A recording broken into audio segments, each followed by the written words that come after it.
Alors, le thème d'aujourd'hui, c'est les expériences de pensée.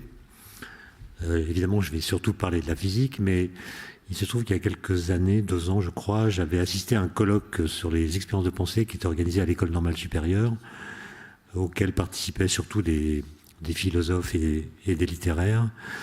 Et j'ai découvert à cette occasion que l'expérience de pensée, c'est un concept qui déborde largement le cadre de la seule science. On peut considérer par exemple qu'un roman, écrire un roman, c'est faire une expérience de pensée, c'est inventer un personnage et puis essayer de voir comment on peut le promener dans une réalité plus ou moins fictive. Et j'avais été notamment interpellé, comme on dit, par l'argumentaire du colloque, dont je vous lis un extrait. Présente dans les sciences, dans la philosophie, dans la littérature, l'expérience de pensée est trop souvent théorisée de façon solipsiste, malgré des résultats parfois intéressants. De nombreux philosophes dénient toute importance réelle aux expériences fictives, car ils n'examinent souvent qu'un corpus trop restreint, avec des outils purement philosophiques, qui cantonnent le cognitif au propositionnel et négligent parfois les potentialités signifiantes de la forme au profit de la pure analyse conceptuelle. Inversement, les critiques littéraires sont trop prompts à utiliser cette notion afin de redonner à la littérature une respectabilité cognitive, entre guillemets, que la vulgarisation du structuralisme avait négligée, sans pour autant être en mesure de donner une armature conceptuelle et technique sérieuse à pareille démarche. L'objet de notre colloque sera d'essayer de combler cette lacune. Je dois vous dire que je ne suis pas sûr d'avoir tout à fait compris ce que dit ce texte, mais je crois en comprendre suffisamment pour pour comprendre que le concept d'expérience de pensée et surtout la pratique de l'expérience de pensée, si on peut utiliser cette expression un peu contradictoire, est une pratique qu'on trouve dans beaucoup de champs disciplinaires différents. Alors, moi je vais parler de physique parce que la physique utilise les expériences de pensée d'une façon cruciale et je commencerai par donner l'exemple d'Einstein. À la fin de sa vie, il a été interrogé par l'un de ses biographes qui lui a demandé quelle était, à son avis, la raison pour laquelle il a été le premier à découvrir la théorie de la relativité restreinte, celle de 1905. Et Einstein a répondu sans faire référence ni à son génie personnel, il était trop modeste pour le faire, ni au contexte dans lequel il avait fait cette découverte à Berne en 1905. La raison qu'il a invoquée, assez étonnante, c'est ce qu'il appelait la lenteur de son développement intellectuel. Alors je le cite. On me demande parfois comment il se fait que j'ai été le seul à développer la théorie de la relativité. La raison en est, je pense, que l'adulte normal ne se casse jamais la tête au sujet des problèmes d'espace et de temps. À son sens, tout ce qu'il faut penser à ce propos a déjà été élaboré dans sa petite enfance. Mais moi, je me suis développé si lentement que je n'ai commencé à m'interroger sur l'espace et le temps qu'une fois devenu adulte. En conséquence, j'ai creusé le problème plus à fond que ne l'aurait fait un enfant ordinaire. Fin de citation. Autrement dit, Einstein nous explique que c'est grâce à son retard mental qu'il a été génial. Et pour prolonger cette idée, on pourrait dire que sa vie intellectuelle ressemble à une lente mais incessante promenade à vélo. Alors, lente mais incessante, pourquoi je dis cela? Parce que Einstein lui-même disait « je travaille pas vite, mais je travaille tout le temps ».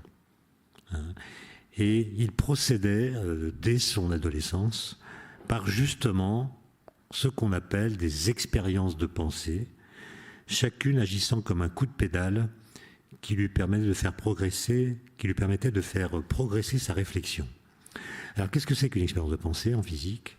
Ça consiste tout simplement à se demander que se passerait-il dans telle ou telle situation que je suis capable d'imaginer si cette loi physique était vraiment exacte. Autrement dit, on fait confiance absolument à une certaine loi et on regarde comment elle opérerait dans une situation qu'on peut imaginer mais qu'on ne peut pas réaliser, pour voir ce qu'elle a dans le ventre et quelles sont ses implications ultimes. Et donc, une expérience de pensée se conduit dans ce qu'on pourrait appeler le laboratoire de l'esprit. Elle ne se construit pas même si certaines expériences de pensée sont devenues plus tard de véritables expériences, dans leur première formulation, elles se conduisent dans le laboratoire de l'esprit. Elle est une fiction qui peut devenir porteuse de savoir, elle est une idée capable de tenir le monde empirique à distance, on s'éloigne du monde empirique, et on le prolonge dans une sorte d'ailleurs, en regardant les implications d'une théorie prise comme référence.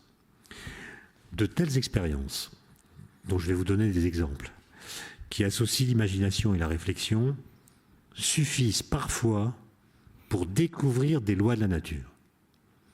C'est-à-dire qu'on peut découvrir des lois de la nature sans faire d'expérience sur la nature.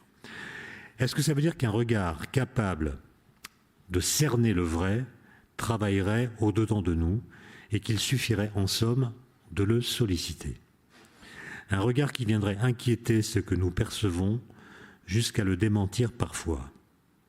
Ça, c'est une question qu'Einstein lui-même a posée, je le cite. La raison humaine, se demandait-il, serait-elle capable, sans avoir recours à l'expérience, de découvrir par la pensée seule les propriétés des objets réels?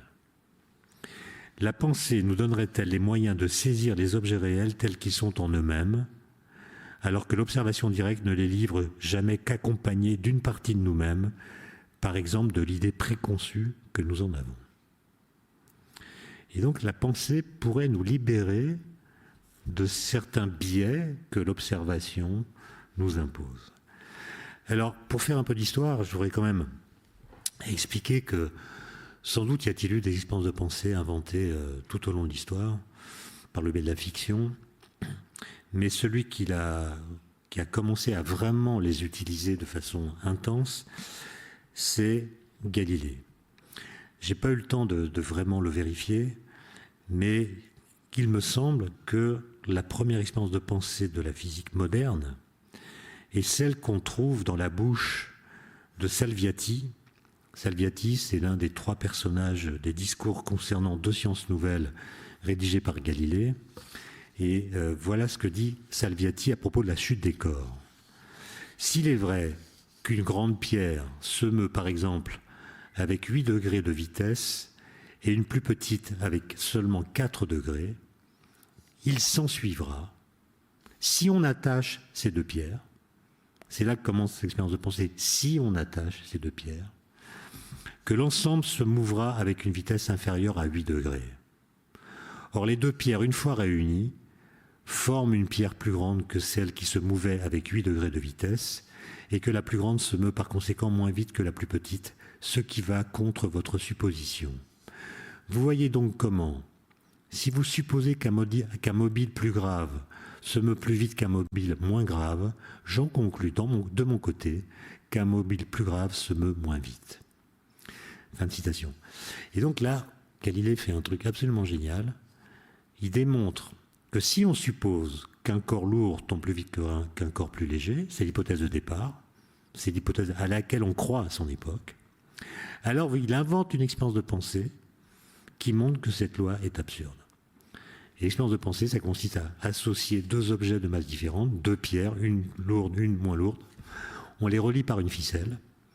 Ainsi, on forme un système qui est plus lourd que la pierre la plus lourde. Et donc, d'après la loi qu'on a supposée vraie, cet ensemble doit tomber plus vite que la pierre la plus lourde. Mais en même temps, la pierre la moins lourde, tombant moins vite, va tendre la corde, faire parachute, de sorte que l'ensemble va tomber moins vite que la pierre lourde seule. Comment résoudre ce paradoxe? En disant que les 2 pierres tombent en réalité à la même vitesse, indépendamment de leur masse donc, ce qui est contre l'observation. Et donc une expérience de pensée permet d'identifier une loi qui contredit l'observation. Et évidemment, si cette loi est supposée vraie, alors il faut réinterpréter l'observation pour comprendre comment une loi qui la contredit peut l'expliquer.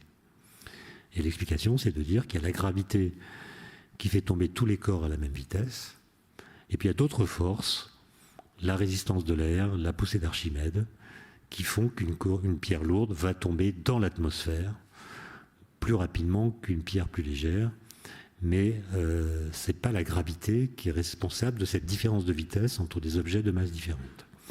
Et donc on touche là une idée qui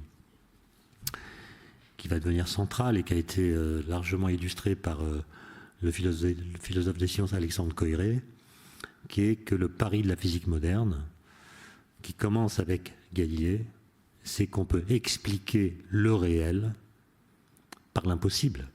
C'est-à-dire on peut expliquer le réel empirique, ce qui s'observe dans le monde qui nous entoure, à partir de lois dont l'énoncé nous semble impossible puisqu'elles contredisent l'observation. Et donc les lois nous donnent un argument critique pour revoir notre interprétation des phénomènes.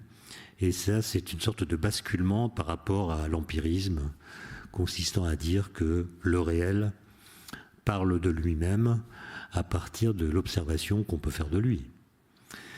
Ensuite,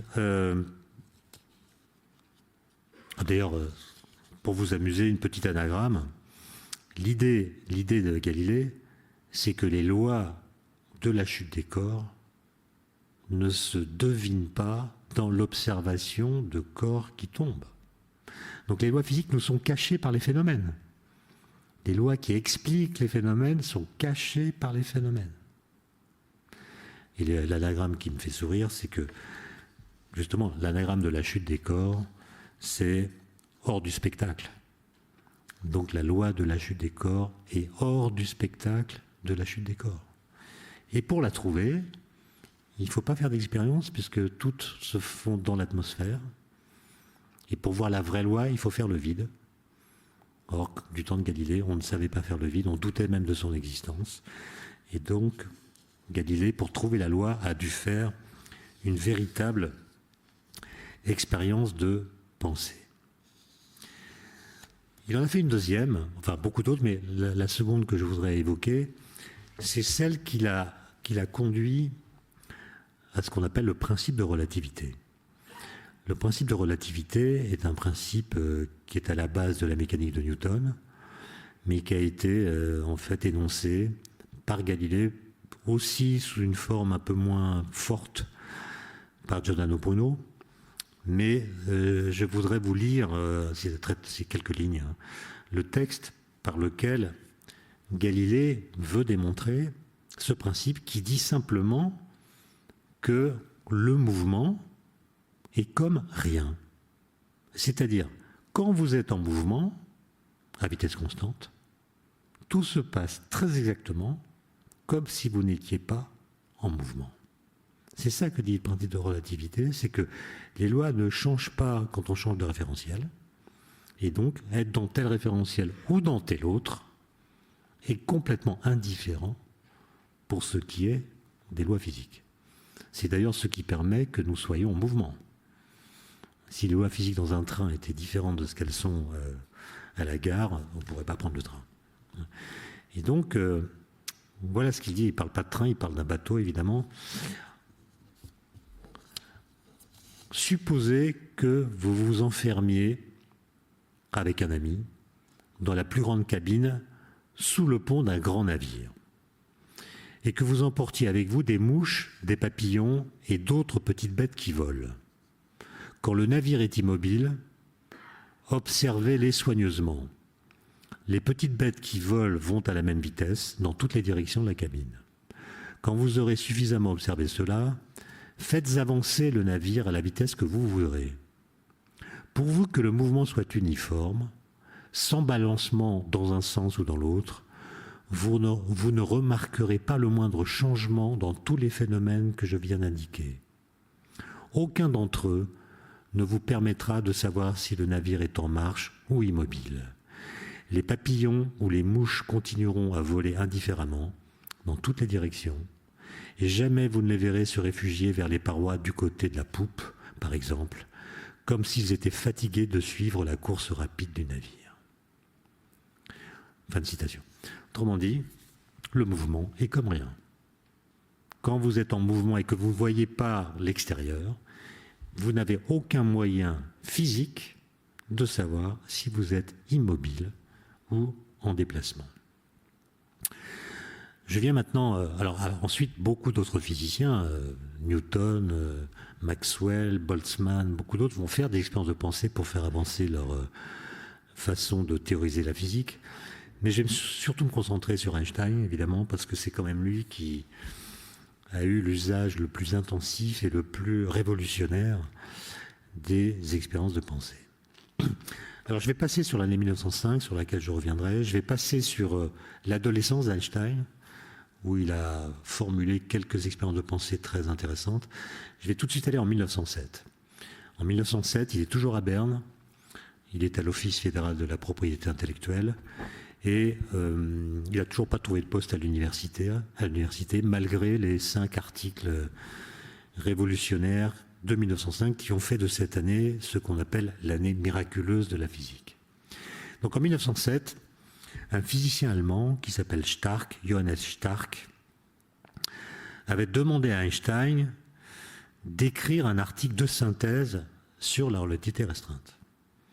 Lui, il avait écrit un premier papier en juin, puis un second avec E égale MC2 en septembre, et puis il y avait d'autres personnages, notamment Minkowski, qui avait un peu mieux formulé cette nouvelle théorie, et Stark voulait un article de synthèse rédigé de la main d'Einstein.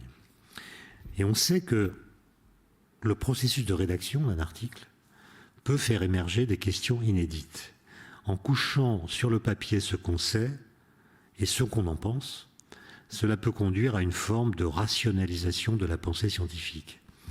À elle seule, l'écriture n'engendre pas de connaissances scientifiques, mais elle peut être une étape utile sur la voie qui y mène, en donnant au savoir l'occasion de s'organiser peu à peu. C'est ainsi qu'Einstein en vint à se demander comment inclure la gravitation au sein de sa théorie de la relativité. Et il voit qu'il y a un problème, puisque sa théorie de la relativité restreinte, alors on ne l'appelle pas restreinte à l'époque, puisqu'elle n'est pas encore générale, sa théorie de la relativité dit qu'aucun signal ne peut aller à une vitesse plus vite que celle de la lumière dans le vide. Or, la gravité telle que l'a décrit Newton, et c'est la seule théorie qu'on ait à l'époque, suppose que la gravité se propage à vitesse infinie. Si vous mettez 2 masses dans l'espace, quelle que soit la distance qui les sépare, dès qu'elles sont mises en présence, nous dit Newton, une force attractive vient attirer l'une vers l'autre. Et donc, il y a là quelque chose qui semble contredire les principes de la théorie de la relativité restreinte. Et donc, Einstein, voilà une sorte de problème. Il y a une contradiction entre la relativité restreinte et la théorie newtonienne de la gravitation. Et cette contradiction le tourmente. Il y aurait beaucoup de choses à dire là-dessus. Mais un beau jour de novembre 1907, il rentre de déjeuner et comme tous les jours, il fait une sorte de sieste semi-éveillée sur son tabouret avant de se remettre au travail. C'est-à-dire qu'il ferme les yeux, il laisse sa pensée partir, mais sans jamais complètement s'endormir. Il la surveille à distance. Et il va faire une expérience de pensée là dont il dit qu'elle fut, je le cite, l'idée la plus heureuse de sa vie. Il expliquera d'ailleurs plus tard, en dialoguant avec un mathématicien français qui s'appelle Hadamard, qui s'intéressait à la façon dont les idées germent dans l'esprit des physiciens, théoriciens ou des mathématiciens. Einstein dira qu'il avait une pensée musculaire et que ses idées lui faisaient d'une façon qui était non verbale. On pense toujours qu'il y a une association entre idées et langage, et Einstein fournit un contre-exemple au sens où il disait que sa pensée ne se formulait pas lorsqu'elle apparaissait sous forme d'idées par le biais de mots, et que c'était d'ailleurs tout un travail pour lui de dire avec des mots ce qu'il avait ressenti de façon corporelle. Puisque l'originalité d'Einstein, par rapport à d'autres, c'est de mettre en scène son propre corps dans des expériences de pensée. Et en l'occurrence, celle qu'il a fait ce jour de novembre 1907 est une expérience dans laquelle il imagine ce qu'il ressentirait s'il était en chute libre. Et donc s'il tombait sous l'effet de son poids. Et voilà comment il raconte cette expérience. J'étais assis sur ma chaise au bureau fédéral de Berne et je compris tout d'un coup que si une personne est en chute libre, elle ne sentira pas son propre poids. J'en ai été saisi. Cette pensée me fit une grande impression. En langage einsteinien, ça veut dire qu'il s'est mis à trembler d'émotion. Elle me poussa 8 ans plus tard vers une nouvelle théorie de la gravitation. Fin de citation. L'expérience qu'il fait, c'est une expérience toute bête. Mais il comprend, grâce à cette expérience, cette mise en scène, quelque chose qui était présent dans les équations de Newton, donc il ne découvre rien en fait. Il invente une expérience qui permet de mieux lire les équations de Newton de la gravitation. Qu'est-ce qu'il comprend?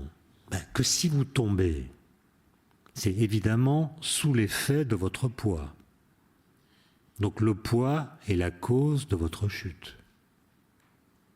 Mais, et c'est Galilée qui l'a montré, grâce à l'expérience que j'ai expliquée tout à l'heure, et qui était une expérience de pensée, tous les corps tombent à la même vitesse. Donc si je prends un objet qui tombe avec moi, par exemple cette bouteille, je la lâche, elle tombera à la même vitesse que moi, ce qui veut dire que par rapport à moi, elle ne tombera plus. Elle sera en apesanteur par rapport à moi. Et donc quand je tombe, tout se passe comme si la gravitation qui me fait tomber n'existait plus. C'est ça qu'il veut dire quand il dit une personne en chute libre ne sent pas son propre poids. Ça veut dire qu'il y a là quelque chose de bizarre, qui est qu'une accélération peut annuler la gravitation. Et réciproquement, une accélération peut mimer la gravitation. Et ça va conduire Einstein à publier dès 1907 un article dans lequel il énonce ce qu'il appellera le principe d'équivalence. Le principe d'équivalence. Et le principe d'équivalence dit justement qu'il y a une équivalence entre la gravitation et l'accélération. Concrètement, qu'est-ce que cela veut dire? Cela veut dire que si vous êtes dans une cabine hermétique, fermée, un peu comme les personnages qu'évoque Galilée qui sont dans la cale d'un navire. Vous êtes dans une cabine d'ascenseur qui est posée sur le sol terrestre, mais vous n'avez aucun moyen de voir l'extérieur. Vous mettez dedans un physicien, vous lui donnez des objets de masse différentes, il va les faire tomber, il va voir qu'il touche le plancher, très bien. Maintenant, vous faites une autre expérience, dans laquelle la cabine en question, au lieu d'être posée sur le sol terrestre, est emmenée très loin dans l'espace, à un endroit où il n'y a plus de gravitation. Il n'y a plus de champ gravitationnel, vous êtes très loin de tous les objets massifs, et donc vous êtes dans une zone d'espace où la gravitation est nulle.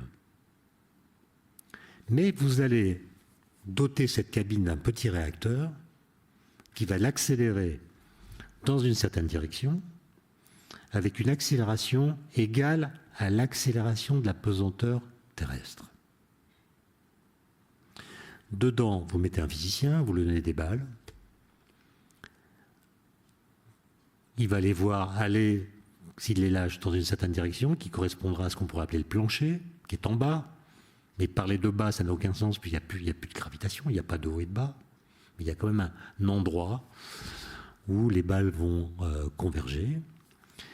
Et ce que dit le principe d'équivalence est très simple.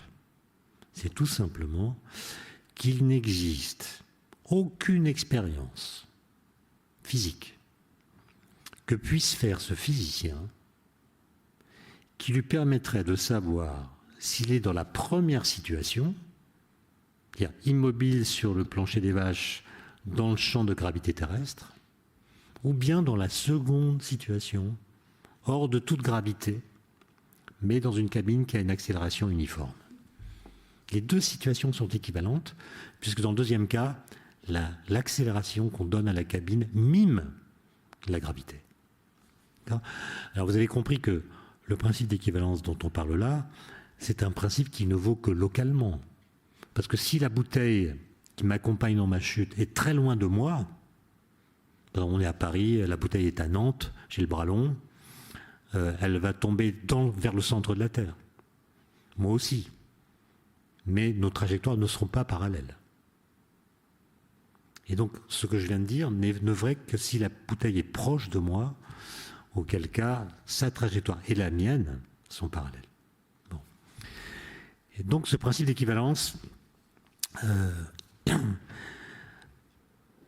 est assez bouleversant parce qu'il ne fait que dire de façon explicite des choses qui étaient implicitement déjà contenues dans la théorie newtonienne de la gravitation, mais personne n'avait songé à les formuler en ces termes. C'est comme si le réel s'était trouvé haussé d'un cran, c'est comme si la pensée avait réalisé une sorte d'ascension sur place. C'est-à-dire que la pensée se décorrèle du réel immédiat et regarde à partir d'un nouveau point de vue. Et la force d'Einstein, c'est qu'une fois le nouveau point de vue entreaperçu, il allait au bout de sa logique et de ce qu'elle impliquait pour la physique tout entière. Il testait sa cohérence, il sondait sa consistance et il n'hésitait pas à bouleverser ce qui lui semblait devoir l'être. Et en l'occurrence, après avoir fait cette expérience, Einstein a désiré généraliser le principe de relativité que la théorie de la relativité restreinte réservait aux seuls référentiels galiléens, c'est-à-dire à ceux qui sont en mouvement rectiligne uniforme les uns par rapport aux autres, à tous les référentiels, y compris aux référentiels accélérés.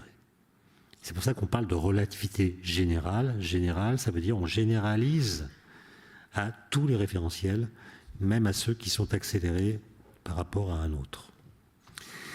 4 ans plus tard, j'ai dit, Einstein travaille lentement, mais il travaille tout le temps. Et 4 ans plus tard, il a son premier poste universitaire à Prague, et il continue à réfléchir à ça. Et il emménage avec sa famille dans un immeuble tout neuf à l'époque, qui existe toujours, un immeuble très moderne, dans lequel il y a un ascenseur électrique. D'ailleurs, Prague était très en avance du point de vue de l'électrification. Quand il était à Zurich, Einstein était éclairé avec des lampes à huile. À Berne, c'était du gaz. Et à Prague, c'est l'électricité.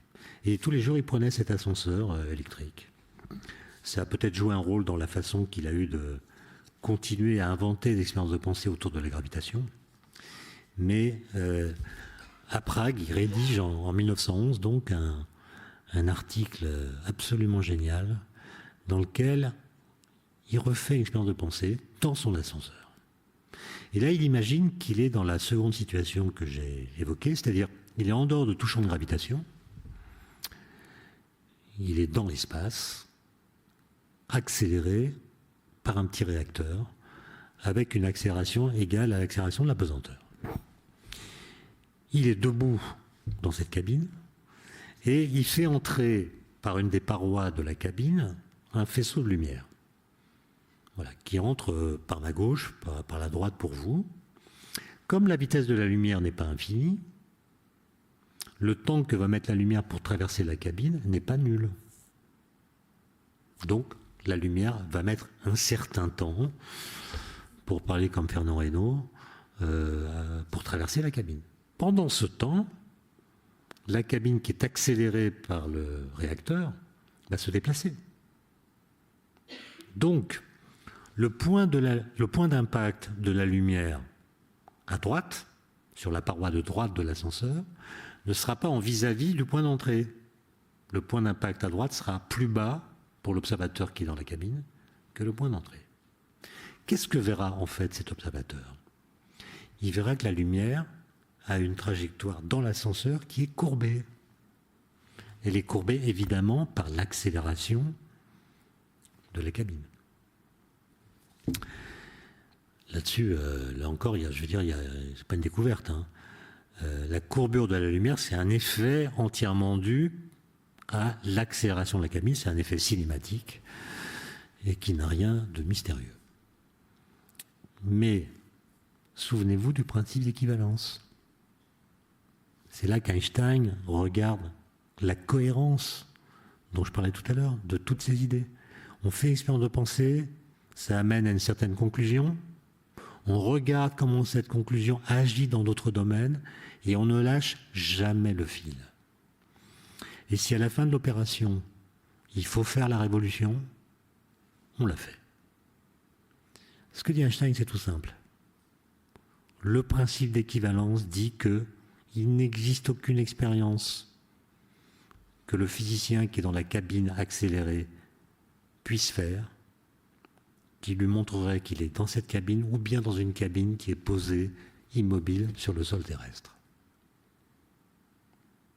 Ça veut dire que si la cabine était posée sur le sol terrestre, et si un rayon de lumière entrait par la gauche, il serait courbé exactement comme dans la situation que je viens de décrire. Mais courbé par quoi?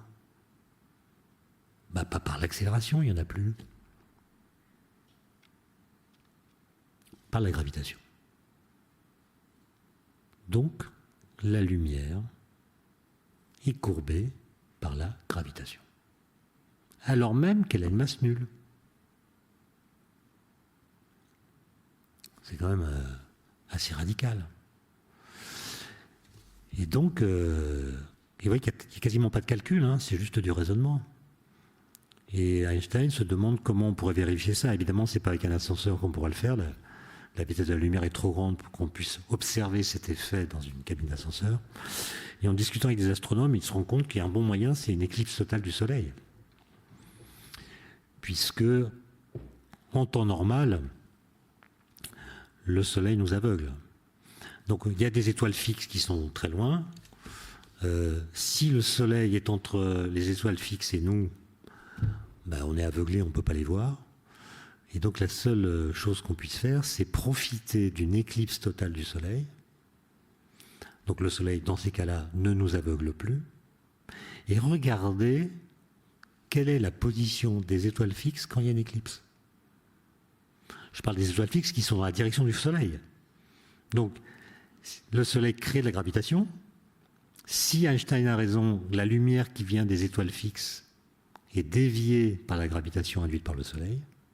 On la recueille sur Terre et on va attribuer aux étoiles fixes une position qui est différente de leur position réelle puisqu'il y a eu cette courbure. Et donc, quand il y a une éclipse du Soleil, les étoiles fixes devraient être observées à des positions différentes de celles qu'elles ont lorsque le Soleil n'est pas sur la trajectoire. Et là, Einstein fait un petit calcul qui permet d'estimer la déviation. Un astronome qui s'appelle Freundlich monte une expédition en Crimée, puisqu'une éclipse est annoncée pour le mois d'août 1914. Il emmène avec lui des collègues et du matériel. Mais pour des raisons évidentes, le mois d'août 1914, c'est pas une bonne idée pour aller en Crimée. La guerre éclate. La Crimée était à l'époque russe, et donc Freundlich et ses camarades sont arrêtés, le matériel est confisqué, ils sont mis en prison. Ils sont libérés un peu plus tard en échange de prisonniers russes, mais l'expérience en question ne peut pas être faite lors de l'éclipse du mois d'août 1914. Ce qui est une bonne chose, puisque le calcul d'Einstein était faux. À l'époque, il n'avait pas les bonnes équations. Et la valeur qu'il avait calculée pour la déviation de la lumière émise par créée par la gravitation due au Soleil, était fausse d'un facteur 2 par rapport à la vraie valeur. Et en fait, après l'histoire, vous la connaissez, il s'est aidé de mathématiciens comme Grossman et d'autres pour tirer les conséquences de cette expérience de pensée, à savoir que si la lumière est déviée par la gravitation, la seule façon d'intégrer cela dans une nouvelle théorie, c'est d'imaginer que l'espace-temps est courbé. Ce qui est une révolution, parce que ça veut dire que la gravitation, contrairement à ce qu'on apprend à l'école, n'est pas une force qui agit entre les objets dans l'espace. La gravitation n'est plus une force. C'est une déformation de l'espace-temps. Et quand nous voyons des objets qui semblent avoir des trajectoires curvilignes du fait de la gravitation, par exemple, on sait que la Terre tourne autour du Soleil, enfin c'est une phrase qu'il faudrait un peu travailler, parce que le Soleil n'est pas le centre, donc bref. Si nous voyons la Terre tourner autour du Soleil, ou la Lune tourner autour de la Terre, à l'école on apprend que c'est parce qu'il y a une force attractive qui fait que la Terre est attirée par le Soleil. Einstein dit non, la Terre ne subit aucune force. Elle va en ligne droite. Alors pourquoi on la voit tourner ? Parce que dans l'espace-temps courbe, les lignes droites tournent.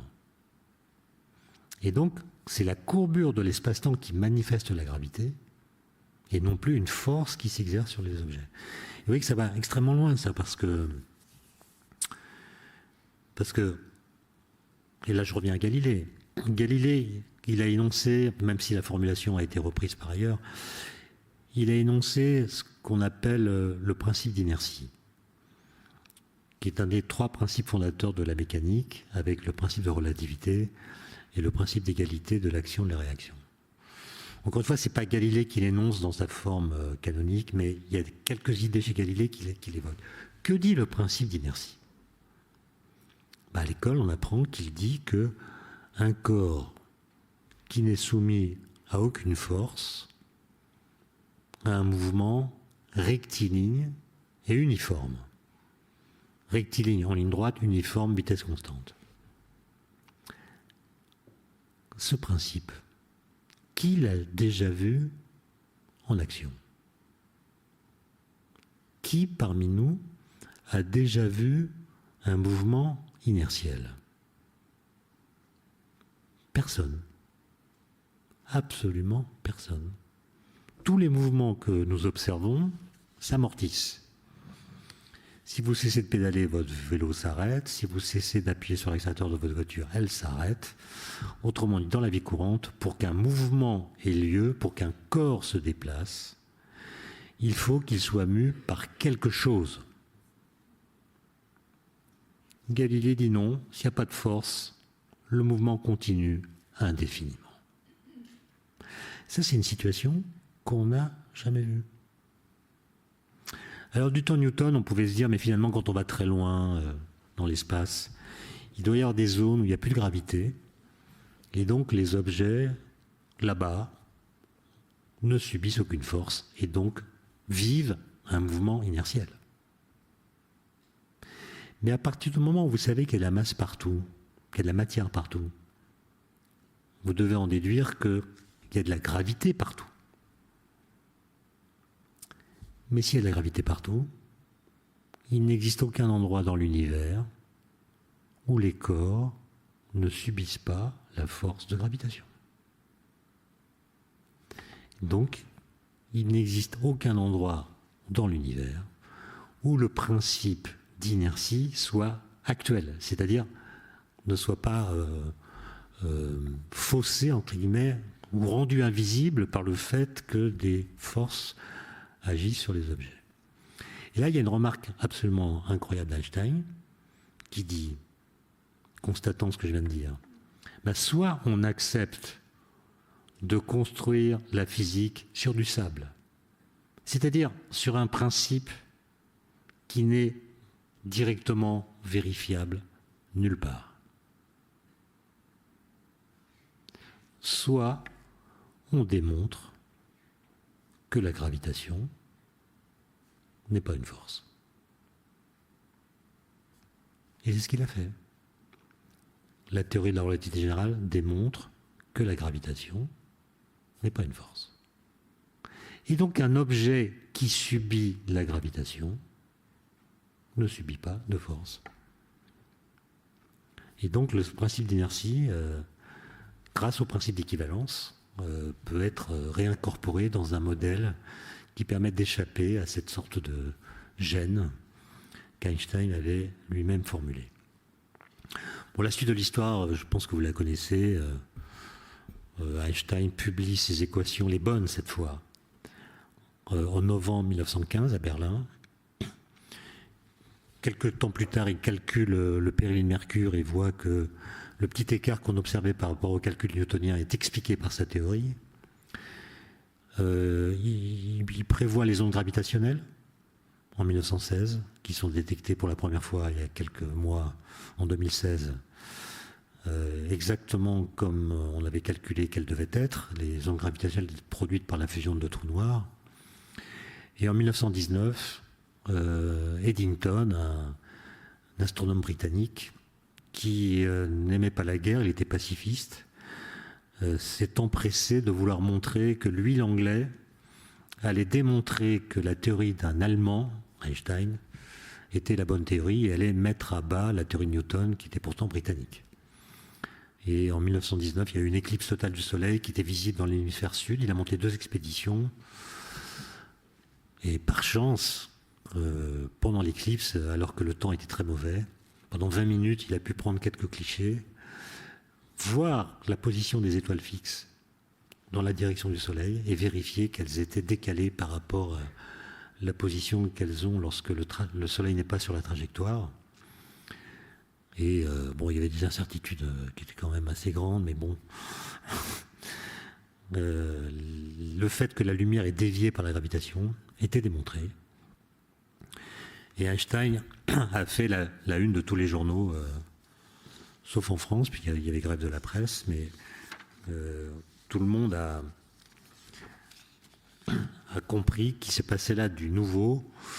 Et après, beaucoup de jeunes gens de 18-20 ans se sont intéressés à la physique parce qu'ils voyaient qu'il y avait effectivement du nouveau, ont étudié la relativité générale et ensuite vont s'intéresser à d'autres problèmes liés à l'atome et vont mettre sur pied ce qu'on appelle la physique quantique.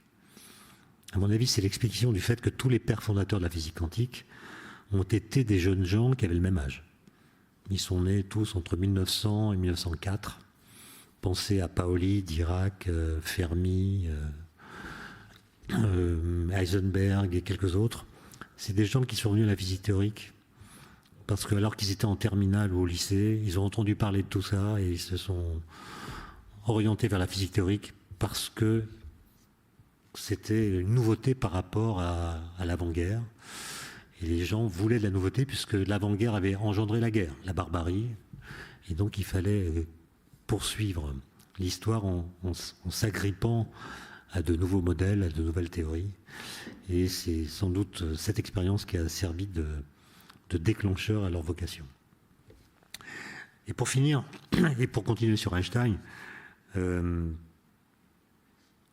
voudrais quand même dire quelque chose sur la physique quantique, puisque Einstein, en 1935, avec 2 collègues qui s'appellent Podolsky et Rosen, alors qu'il était à Princeton, il avait quitté l'Europe à cause du nazisme, a rédigé un article de 4 pages qu'on appelle l'article EPR, du nom des auteurs, les 3 auteurs Einstein, Podolsky et Rosen.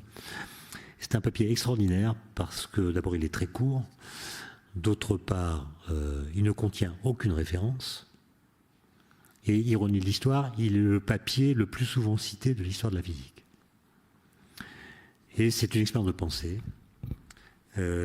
qui va avoir des conséquences absolument incroyables puisqu'elle va conduire à une découverte philosophique négative. C'est-à-dire qu'elle va conduire par la suite, bien plus tard, après la mort d'Einstein, à une expérience dont les résultats viennent dire que certaines interprétations de la physique quantique certaines interprétations philosophiques de la physique quantique ne sont pas tenables. Et donc c'est une expérience qui vient dire, ces idées-là, vous devez les abandonner. C'est ce qu'on appelle une découverte philosophique négative, c'est-à-dire une découverte de physique qui vient modifier les termes en lesquels on doit poser certaines questions philosophiques. Je n'ai pas le temps de tout raconter, c'est une histoire trop longue, mais je vais quand même vous donner quelques ingrédients, et sans vouloir faire d'autopromotion, il se trouve que je publie aujourd'hui un livre qui s'appelle Matière à contredire, dans lequel je raconte dans le dernier chapitre en détail cette expérience de pensée qu'Einstein a publiée en 1935 et qui a des conséquences encore aujourd'hui, puisque si vous entendez parler de téléportation quantique, de cryptographie quantique, d'ordinateur quantique, c'est en conséquence de ce travail initial d'Einstein. Alors, comment est-ce que tout ça est apparu ? Par le fait qu'Einstein, sans du tout contester la valeur de vérité de la mécanique quantique, il n'a jamais dit qu'elle était fausse. Il était quand même gêné par le fait qu'elle semble échapper au cadre d'interprétation de la physique classique. À tout système physique, la physique classique attache des propriétés qui appartiennent en propre au système et elle n'attribue pas de rôle fondamental à l'opération de mesure qui est considérée comme l'enregistrement neutre et passif de grandeur qui existent objectivement. Quand vous faites une mesure en physique classique, vous enregistrez une grandeur qui a la valeur qu'elle a et qu'elle aurait même s'il n'y avait pas de mesure. Par exemple, si ma voiture est flashée à 93 km/h, je ne doute pas qu'elle aurait eu la même vitesse à ce moment-là en l'absence de radar. La physique quantique dit non, c'est pas net. C'est le fait de mesurer la vitesse qui a obligé votre voiture à avoir une vitesse. Mais vous n'avez pas le droit de dire qu'avant la mesure, votre voiture avait déjà une vitesse. C'est un argument qu'on peut plaider auprès de la gendarmerie, quand on... Je l'ai fait, mais je l'ai fait qu'une fois, parce qu'on m'a expliqué que c'était pas convaincant et que si je recommençais, j'aurais des ennuis. Donc voilà. Donc, alors pourquoi est-ce que la physique quantique ne s'accorde pas avec cette interprétation de la physique classique ? D'abord, elle n'accorde pas aux atomes, aux particules, une position ou une trajectoire qui soit bien définie, ce qui rompt avec le mécanicisme un peu simplet des origines de la physique moderne. Ensuite et surtout, elle renonce à faire usage de l'idée consistant à attribuer aux atomes une réalité qui serait pleinement indépendante de nos moyens de l'observer. Et ça gênait beaucoup Einstein. Et ça va le conduire à imaginer que la physique quantique n'est pas complète. C'est-à-dire, elle nous dit des choses très intéressantes qui permettent de faire des prédictions sur le résultat des mesures, mais elle ne nous dit pas tout ce qu'on est en droit de savoir sur le réel. Il y a des grandeurs, disons des paramètres cachés, qui sont bien réels, mais dont la physique quantique ne rend pas compte, ou ne prend pas en compte. Elle les ignore, elle ne sait pas qu'ils existent, et c'est parce qu'elle ne sait pas qu'ils existent qu'elle est condamnée à utiliser des probabilités lorsqu'elle fait des prédictions de résultats de mesure. Je vais vous donner un exemple, puisqu'on est à la BNF, une bibliothèque. Je vous donne un exemple. Vous promenez dans les rayonnages de la bibliothèque et vous repérez un livre qui vous intéresse et donc vous notez ses coordonnées. Vous allez à la sortie et vous demandez à la personne qui est là de pouvoir emprunter ce livre dont vous avez noté les références. la personne consulte son fichier et voit que les références que vous avez indiquées n'existent pas. Alors, si vous êtes Einstein, vous allez dire à cette personne « Je suis désolé, j'ai vu ce livre, je suis sûr d'avoir noté les bonnes références, et donc je suis au regret de vous annoncer que votre fichier est incomplet. » Mais si vous êtes, non pas Einstein, mais Niels Bohr, qui lui considère qu'il ne manque rien à la physique quantique et qu'elle est complète, vous allez dire à cette personne « Excusez-moi, monsieur ou madame, j'ai eu une hallucination. J'ai vu un livre, mais le fait qu'il ne soit pas dans votre fichier est la preuve que ce livre que j'ai vu n'existe pas. Et donc, j'ai eu un égarement, une hallucination. Excusez-moi. » Et en fait, c'était ça le débat entre Einstein et Bohr. C'était ça le débat entre Einstein et Bohr, qui était en fait parti du fait qu'ils ne sont pas du tout d'accord sur ce qu'on est en droit d'attendre de la physique. Pour Bohr, la physique a pour vocation de prédire et de décrire notre interaction avec le réel. Pour Einstein, la physique a pour objectif de décrire le réel. Le réel tel qu'il serait indépendamment de nous. Évidemment, pour Einstein, si par exemple, votre particule, un électron par exemple, est dans un état superposé. Superposé, ça veut dire A plus B. A, c'est quand l'électron, par exemple, si c'est un électron, est ici. B, c'est quand il est là. Maintenant, je mets l'électron dans l'état A plus B. Je fais une mesure de sa position. Que dit la mécanique quantique ? Ben, si vous faites une mesure, vous avez une chance sur 2 de trouver l'électron en A et une chance sur 2 de le trouver en B. Avant la mesure, l'état de l'électron, c'était A plus B. Après la mesure, l'état de l'électron, c'est A ou bien B. Ce qui veut dire que la mesure, d'après la physique quantique orthodoxe, a modifié la description mathématique de l'état de l'électron, qui est pourtant décrite dans l'espace de Hilbert, un espace vectoriel qui n'a rien à voir avec l'espace physique. Donc le fait de faire une mesure dans l'espace physique modifie l'état du système dans un espace de Hilbert qui contient les vecteurs d'état décrivant le système. Comment c'est possible ? Einstein dit, mais c'est pas possible. Ça veut dire que si vous mesurez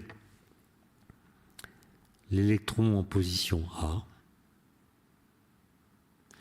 c'est qu'il était déjà dans cette position avant la mesure. La mécanique quantique vous dit qu'avant la mesure, c'était pas A, c'était A plus B. Einstein dit, ça veut dire qu'il manque de l'information. Il manque un paramètre caché associé à l'électron, qui serait lambda, par exemple. Lambda vaudrait plus 1 si c'est A qui est mesuré, il vaudrait moins 1 si c'est B qui est mesuré. Comme vous ignorez la valeur de lambda, vous parlez de probabilité, mais ces probabilités ne sont que les conséquences de votre ignorance des détails fins du système. Et c'est ça le débat. D'accord ? Est-ce que la mécanique quantique est complète ou pas ? Et en fait, en 1927, déjà Einstein attaque fort. Il essaie de contester le principe d'incertitude d'Heisenberg, mais il invente des expériences de pensée dans lesquelles il y a toujours une seule particule qui est mise en scène. Et à chaque fois, Bohr lui sort un contre-argument, parfois d'ailleurs très spectaculaire. Une fois, il lui a sorti un argument, c'est ironique, qui utilisait justement la théorie de la relativité générale, à laquelle Einstein n'avait pas pensé. C'est la fameuse histoire de la balance à photons. Mais bref, à chaque fois, Bohr trouve un argument. Et en 1935, dans le fameux article PR, Einstein et ses amis ont une idée assez géniale qui consiste à passer de 1 à 2. Passer de 1 une particule à deux particules. Un peu comme Galilée l'a fait pour la chute des corps. L'idée géniale de Galilée, c'est de dire, ouais, les corps lourds tombent plus vite que les corps légers. Mais si je mets un lourd et un léger, et je les associe, ça donne quoi? Et c'est là qu'il fait l'expérience que j'ai racontée, dans laquelle le fait qu'il y ait deux corps fait apparaître la contradiction. Et l'idée d'Einstein, c'est de dire, c'est un peu compliqué, donc je résume et je caricature, donc ne prenez pas ce que je dis au pied de la lettre, lisez le chapitre. Mais voilà, je suppose que la mécanique quantique est complète. Je prends deux particules qui ont une histoire commune, elles ont interagi dans le passé, elles s'éloignent l'une de l'autre. Eh bien, si la mécanique quantique est complète, Einstein et ses amis démontrent qu'alors, elle implique des choses tellement incroyables qu'il n'est pas possible qu'elles soient vraies. Et ce qu'il prévoit, c'est que ces deux particules vont s'éloigner dans l'espace, mais garder entre elles une corrélation qui est beaucoup plus forte que toutes les corrélations que la physique classique permet d'envisager. Par exemple, ça va vous dire que si je prends par exemple deux électrons. Les électrons, ils ont un spin qui peut prendre deux valeurs si on le mesure, c'est plus 1,5 ou moins 1,5. Donc, voilà, j'ai deux électrons. Donc, je sais simplement que si celui qui part à ma gauche a un spin plus, celui qui part à ma droite a un spin moins. OK? Mais en fait, je ne sais pas lequel a le spin plus et lequel a le spin moins. Donc, quand je fais la description quantique du système, je dois imaginer les deux possibilités. Première possibilité, c'est l'électron qui part à gauche qui est plus, celui qui part à droite qui est moins. Deuxième possibilité, c'est l'inverse. Et comme c'est la règle en mécanique quantique, comme il y a deux possibilités, je dois ajouter dans le vecteur d'état ces deux possibilités. Maintenant, qu'est-ce qui se passe si je fais une mesure du spin de l'électron qui est à gauche? Je trouve par exemple plus. Mais si celui qui est à gauche a plus, ça veut dire que l'autre qui est à droite a moins. Mais avant, c'était pas moins, c'était plus ou moins. Mais ça veut dire que le fait de mesurer l'électron qui est à ma gauche va immédiatement modifier l'état de l'électron qui est à droite, et instantanément, et quelle que soit la distance qui sépare les deux objets. Ce qui viole la relativité. D'accord? Et donc Einstein, il va dire c'est pas possible. Et ensuite, cette histoire va intéresser en fait très peu de physiciens, parce que à l'époque, ils pensaient que la physique quantique, on finirait par l'abandonner, parce qu'en descendant à des échelles d'espace de plus en plus petites, l'atome, le noyau, les particules, on trouverait une nouvelle physique, et que c'était pas la peine de s'attarder à des problèmes épistémologiques posés par la physique quantique. Bon, la suite de l'histoire a montré qu'ils avaient tort. Même quand on regarde les quarks, etc., c'est toujours la physique quantique qui est en scène.